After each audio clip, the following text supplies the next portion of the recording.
Hello and welcome to live match reaction here on a very happy Rangers Rabble. My name is Martin Douglas and I am joined by Stephen Cameron. Stephen, my friend, how are you? I'm not too bad, mate. Not too bad. Yourself? I'm exhausted. And we're also joined by Scott, the biggest fan of Hadji Kennedy. Scott, mate, how are you? Fantastic, I think. I know. I was saying before we started, I don't know how I'm going to be able to do this because I'm absolutely exhausted and I think my throat's gone. But obviously, a 3-1 win at Ibrox today over Motherwell that at half-time did not look likely. Stephen, what did you make of the game overall? It was a tough one, really, wasn't it, to try and break down a stubborn Motherwell, to be honest. 2 banks of 5, and not that we played terrible, but we just really, it's hard to break that sort of through the lines and get by a team that's so defensive. So fair play for them to doing it in the end. That when the first goal came, and then we just kind of carried on for there. So, it was. I'm just glad we got it over the line, to be honest. I know, and I should say, obviously, we're available to view on YouTube, Facebook, and we're live on Twitter as well. After we're finished here, it will be available to download on Acast, iTunes, Podbean, and all of them. Scott, if we're being brutally honest with ourselves at half-time, did you think it was going to end up 3-1, or were you a bit like me, just you couldn't see where that goal was coming from? 1 goal, never mind 2. Never in doubt. Don't know what you're talking about.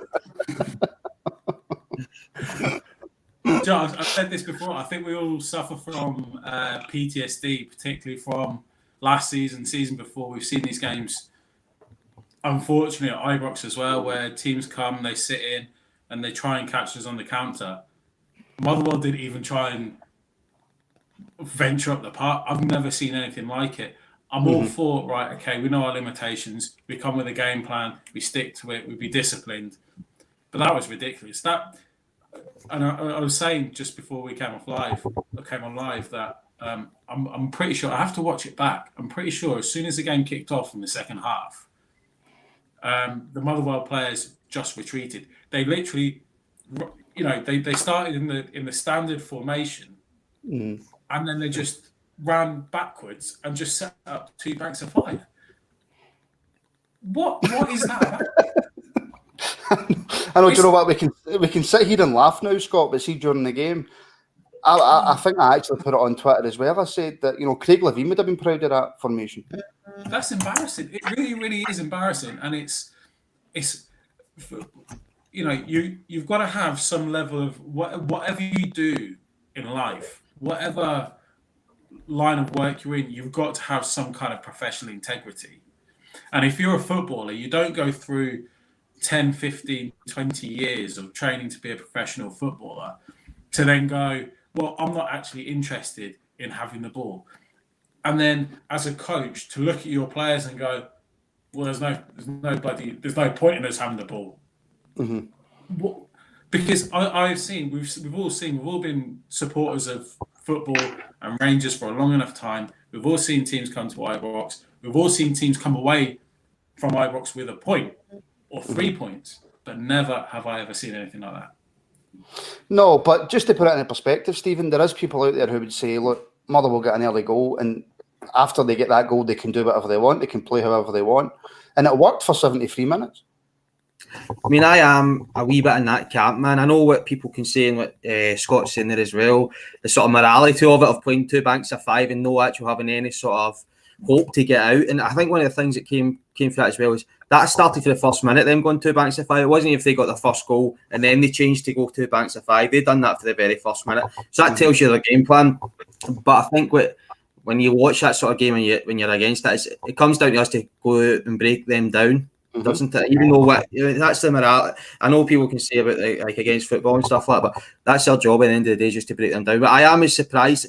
You very rarely see a team come and not at least have like any sort of strikers and outball, and any that wasn't there at all. So I mean, they were hoofing the ball at the park, and it was literally just Golson run back up and get it, and bring it forward again, win it. It was literally. It was hard to enjoy at times, to be fair, and for about 75 minutes it wasn't enjoyable, but thankfully we got the goal and we kind of perked up a wee bit further, to be fair. Well, it is. I suppose that was the definition of a training game, Scott, I suppose. Yeah, it was. You do, as a footballer, in your training sessions work 6 against 3, 5 against 3. I don't think they've ever done. I think was it Neil McCann that said 10 against 7. It does make it incredibly difficult, and even to an extent where you can do these exercises in training. When it comes to the real thing, when you know you've got that added pressure, you've got to retrieve the ball. The ball comes in at different scenarios, different people react differently.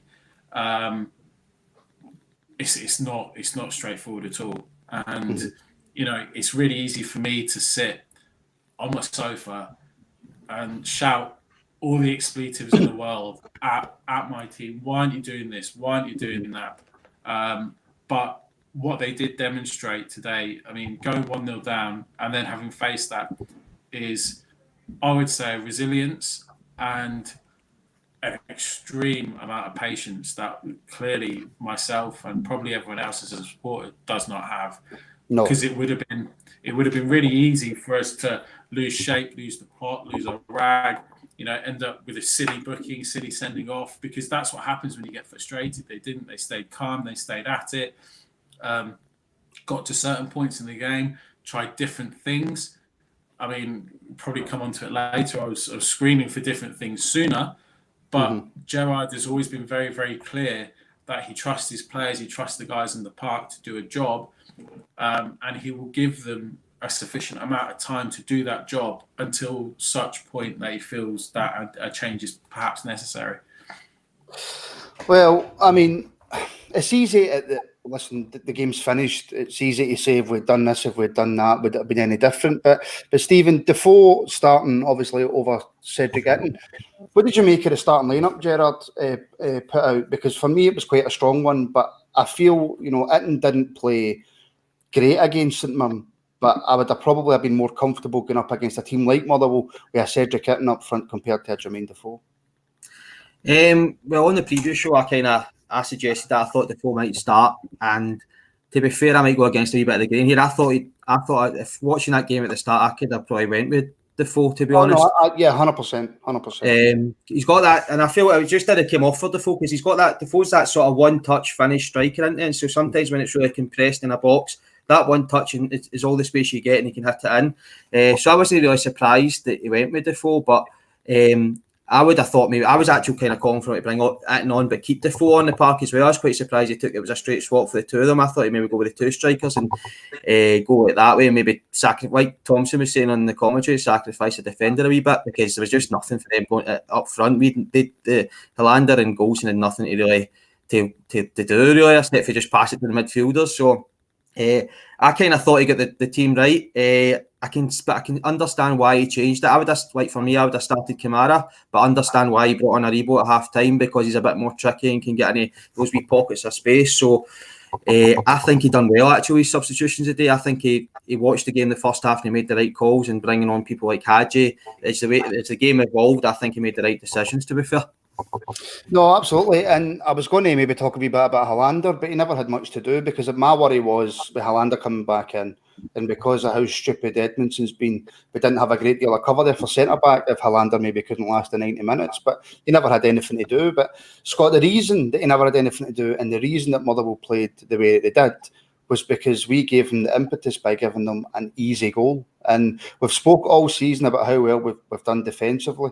But again, the cross doesn't get cut out and the defenders are sleeping. Yeah. Do you know what? Barisic has been guilty of it a few times, and he gets a real easy ride and no one really picks up it. But he's really, really bad at stopping crosses, shutting them down, stopping crosses. He's quite lazy, but because he's so good at like everything else, we kind of give him a pass. More often than not, we've got the guys in the middle to snuff out the balls that come in the cross, so he gets away with it. So we don't really pick it up and don't talk at it. But I do think Barisic perhaps could have done more, as his counterpart on the other side, Tavernier, who perhaps again was sleeping his back post. It can happen at the start of a game. I've seen it time and time again. The ball, to be fair, begrudgingly from Stephen O'Donnell was quality. very similar to, was it Standard Liège at Ibrox? Their 2 goals that they scored were from absolute quality balls. Particularly, I think it's the second one again from a similar position, similar sort of goal. So sometimes you have to hold your hand up. It's really disappointing to lose these goals against these teams because you think you are superior and you think you're kind of immune to these kind of goals. But sometimes you just got to hold your hand up and say, right, okay, well, Stephen Adol, that's a brilliant ball. Perhaps could have done better ourselves, but that was, and it's quite undefendable.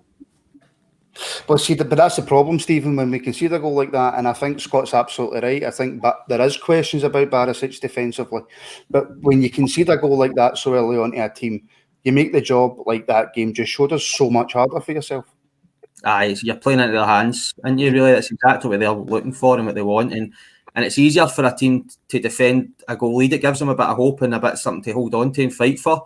So it makes your job double as hard, doesn't it? But I think what Scott's saying there, right? I think when they look at that during the week this week, I think the build up to that goal, the way it dropped and Barisic closing the cross off could have been better. But I think when it drops and he's played the ball in, I don't think there's much he could really do at that point. To be fair, it is a good ball. It's in between the back and the right back and the goal, and it's dropped into a difficult position for us. But at that point, it was looking like this isn't the way we wanted it to go at all. I was hoping for a quick start and it's took the wind out of sails. But to be fair to them, and one thing maybe we touched on earlier, there was a calmness and a composure about them.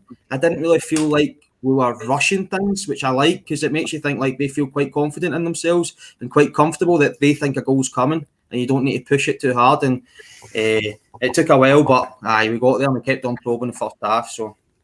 Right, guys, we've got a few questions, and the reason I haven't brought them up yet is because they're more for when we get to the end of the game. But I'll need to start bringing some of them up just now. And for our very own wealth, and this is a very prevalent point, how toxic would Ibrox have been at half-time if the fans had been there? Now, Scott, we've all spoke about, we would love to get all the fans back. They bring so much to the game. Football's not the same without them. But just how difficult could that have been for that Rangers team today if we were going into 40, 50, 60 minutes 1-0 down?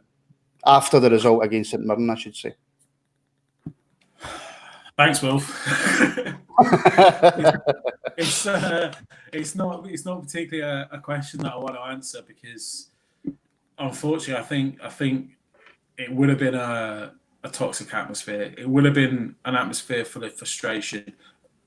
They were able to be calm and be patient because they weren't being made to do the rash passes, or a misplaced pass wouldn't have been met with a constant groan. They wouldn't have felt on edge. I mean, I think the Tav in particular, I got the impression that he was perhaps a little bit more indecisive than he usually is, and then having the crowd on top of him wouldn't have helped. I'd like to think, typically in the bigger games, Ibrox is a brilliant place to be. Yeah. When the team are expected to win, it can turn. But I think that's the same anywhere. Any big club is the same with their supporters. Now that said, would it have had an impact on the game, on the result? I'd like to think not. I'd like to think we would have come out winning anyway, and we'd have the same reaction, and it would have been a far pleasant place to be at the end of the game. But thanks for the question. If anybody's got any more challenging questions, please do send them in to Scott. I will happily read them out because I am in a very, very good mood.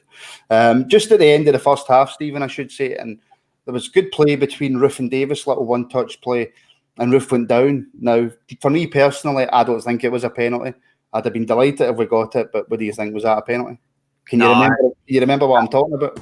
I'm going to blag my way through it anyway. No, I do. I know what you mean. I think it's one of those. I know it's pure what you hear all the time, but see if that was outside the box, you're probably getting a free kick for it, aren't you? But inside the box, I don't know if it really was. He kind of ran into him, and like you say, if you get it, you're delighted. But that's one of them ones. If it goes against you, you're absolutely raging as well. So, I don't really think it was either, to be honest. Penalty for you, Scott? No, would have been so. I think the referee begrudgingly probably got the majority of the decision was correct. I think the only thing he could have done was, and it's probably a symptom of all referees in Scotland, kind of nip the petty foul, nip them in the bud. A yellow card kind of puts pay to them, but when they are allowed to continually disrupt play, I think that's the only real gripe I have. But I have that moan every week.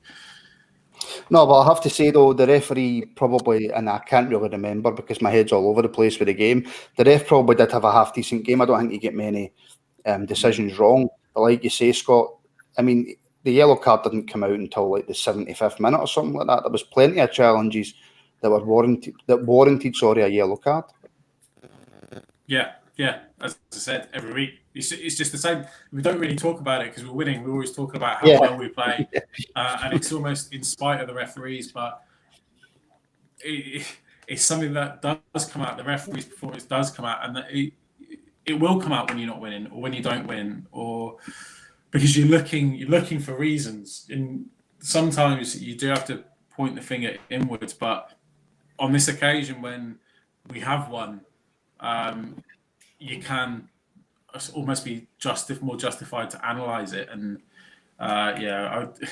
it's just a source of frustration every time. Absolutely. And talking about sources of frustration, Stephen, the second half kicks off, and we're pushing, and actually seeing the cold light of day when we look back on this game. I mean, I was thinking that we were playing horrendous, but it's just simply because we're so desperate to get that goal. Well, we look back and go that actually the performance wasn't that bad. Do you know, I do think that. I also think that in the first half as well. I don't think we played that bad at all. I think a lot of the passes when they're coming off, and that maybe can come across it when they play well, but they're not coming off because I've got 2 banks of 5, and see, you're trying to play a pass that's in a tiny gap, you're never going to make it, and when it breaks away, it looks like it's a terrible pass. But no, I don't think we played well. We definitely came in, it definitely ended up getting more space in the second half as well. We're starting to get a lot more pockets now. I don't know if that comes from Motherwell getting a bit tired, dropping off, or losing a bit of concentration, but we were getting more space and we're starting to find those pockets. So I wouldn't say we played bad, but it's also hard to play good or to play really well against 2 backs of 5 as well. So I wouldn't say we played bad anyway. And Stephen, the ball breaks to Roof in the box, the 73rd minute, and he tucks it away nicely, and I'm going ballistic because I just did not see it coming for anywhere. No, you're absolutely delighted, aren't you? And fair play to Roof, he's really become an integral part of the team, isn't he, as well? He scored is it 9 goals he's maybe scored, I think? But it's, I mean, that's a good return straight from his first season at starting, and he's really become an integral part. And I actually thought he played well as well. He was another good one. He's taking the ball in the box, and he's turning and he's tricky, and he's actually doing a lot of good work for us today. So fair play to him. It was a good finish as well. I think is that his weaker side, the left foot, and sort of the net. So I know you're absolutely delighted. And at that point, you're just hoping that you can get another goal, and thankfully it came. Really. Can I just say, we just had a message from our editor, William, who's saying, show some class, don't be vaping mid-pod. My nerves are all over the place. Normally I don't vape, but unfortunately I've got no option because my nerves are so... Exactly. And Scott, I'm trying to remember the second goal, and it's completely went out of my head. The ball brought, of course, it's a corner. The ball breaks to it and the net and tucks it away nicely for 2-1. And at that point, my next door neighbour's messaging my missus to say somebody getting murdered in that house. Yeah. I think that's probably a sentiment shared by many people. Yeah.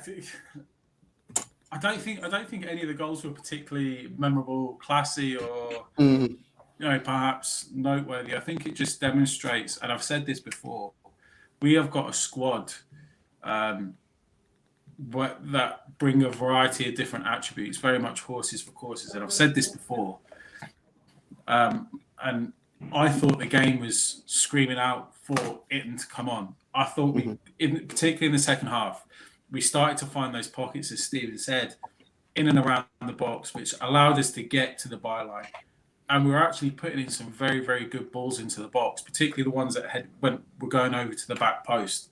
And it was screaming out for a guy bigger or just as big as, say, Mugabe or Gallagher to be able to just challenge for the ball. Sadly, I don't think today was for Defoe.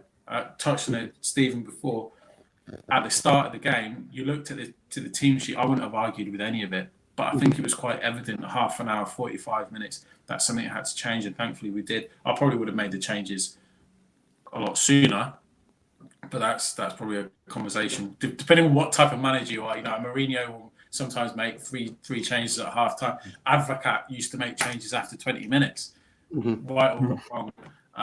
But I just had a feeling when Itten came on that he would be the man. Maybe he might transpire that he loves scoring against Motherwell.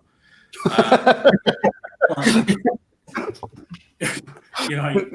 that's the case, he's playing against Motherwell. You're absolutely right. And Stephen, look, Aribo came on at half time. We spoke about that, and had you come on, they helped change the game. But I thought really Cedric Itten came on, and I thought he was absolutely fantastic. Aye, fair play to him. Well deserved his goal as well, what he got.